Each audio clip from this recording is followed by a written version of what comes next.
আবার করছি কেন বলতো? আতি কর করলিস কেন?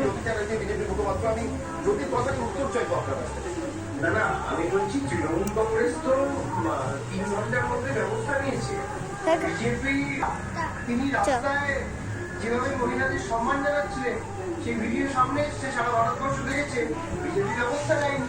বিজেপি মুখে বলে পার্টি ডিফারেন্স আর কাজে এই কথাগুলো বলার আগে ক্ষমতা উচিত ছিল অন্তপক্ষে এই বলে যে আপাবো অনুব্রত মন্ডল যেভাবে মা বোনদের অপমান করেছে। আপনি দেখুন সারাসার যেভাবে মা বোনদেরকে দিনের পর দিন নির্যাতন করছে। এইখানে দাঁড়িয়ে মুখ্যমন্ত্রী নিজের পাল্লা ছাড়ায়